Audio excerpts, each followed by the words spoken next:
Hi friends, I'm Olga Koelsch, watercolor artist, teacher and book author. Welcome to my studio. Today I would like to talk about water control and I will share with you a lesson from my course Expressive Flowers.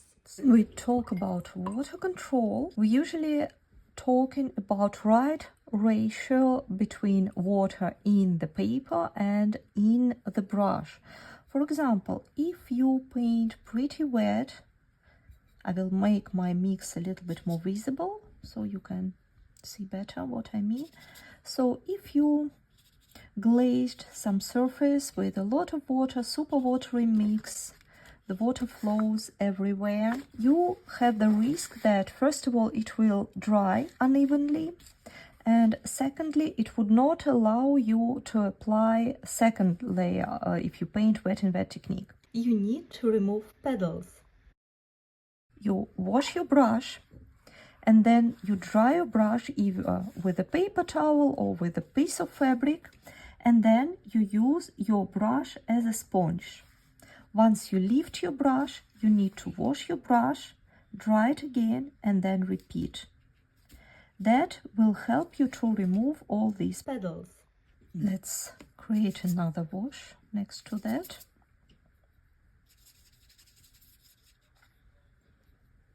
Watery one, and let it dry.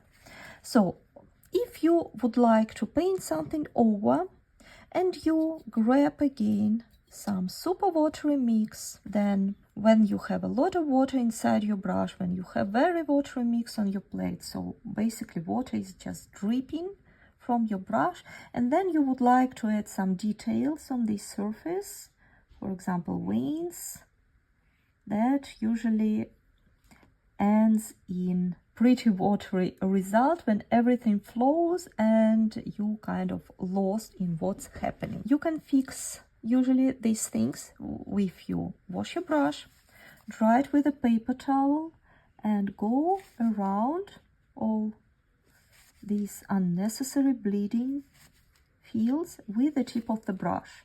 The effectiveness depends on the paper. The cotton paper will allow you to make a lot of these manipulations with water. It will help you a lot to paint. Wood pulp paper, more sensitive, it might be not so convenient, not so friendly for water control. But anyway, here we did a lot of watery work. Now we have another wash. While I was talking, water already sinked into the fibers of the paper and paper gets dry. Instead of using the same super watery mix, I will get something bolder, something more creamy, less water on my brush. I can squeeze my brush on the plate. I can also dab my brush onto paper towel to remove water. And then I go in this wash. I will get completely different result. I will have more defined brush strokes. Water doesn't flow that intense. We have much more of control over the situation. And of course, the longer we will wait, or the more dry paint we will take, I have right here on the palette, I have almost dry, the more control we will have over our brush strokes. We can even add more and more finer lines. They would not spread that intense. And you will be more and more close to what you envisioned. But sometimes we need that type of bleeding, sometimes we need more controlled type of bleeding, and sometimes we don't need bleeds at all.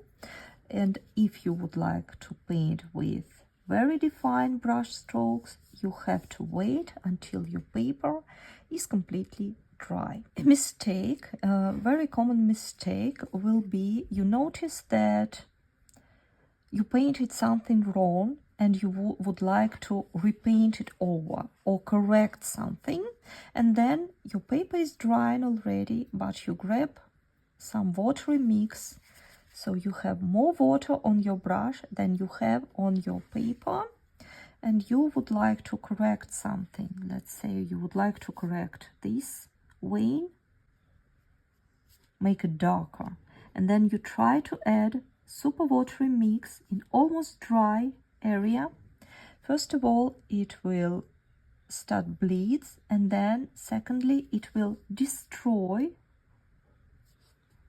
nice surface, nice wash, because before it looked like a wash which we made in one go, in one layer, and now while our extra details, once they will dry, you will see these sharp edges which were created because we added too much water. We had more water in the brush, the mix was more watery than the wash. So it's all about proportions. It comes with the practice, and secondly, it depends on the paper. So if you paint more and more on a certain type of the paper, you will know the paper better, and that will be helping you a lot. So my advice is rather to stick one or two types of paper and paint on them, then test different papers every time. So you already can see that this mix already created this, first of all, dirty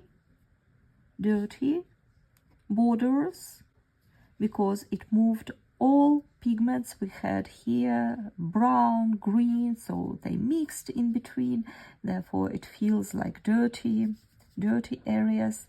And it created very sharp edges. So we destroyed our nice wash. To test amount of water in your brush, you can always, it's a good idea to have a piece of paper, just testing paper. For example, if you can make that brush stroke, it means you have a lot of water in your brush. Looks more like this with some white areas in between. That means it's relatively dry, and the more white spots you have, the drier mix is on your brush. What's the strategy if you notice mistakes and you would like to correct something? You rather wait until the whole wash is completely dry and then paint over, bring all your corrections in the second layer. It will look much better, and technically it would be more correct than you will try to immediately add some watery mix into your half-dried paper.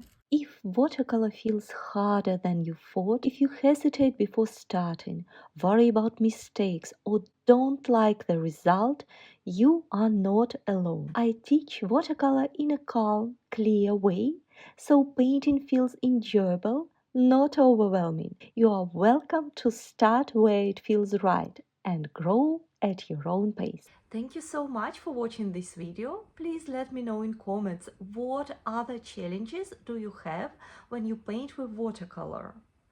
And see you next time. Bye bye.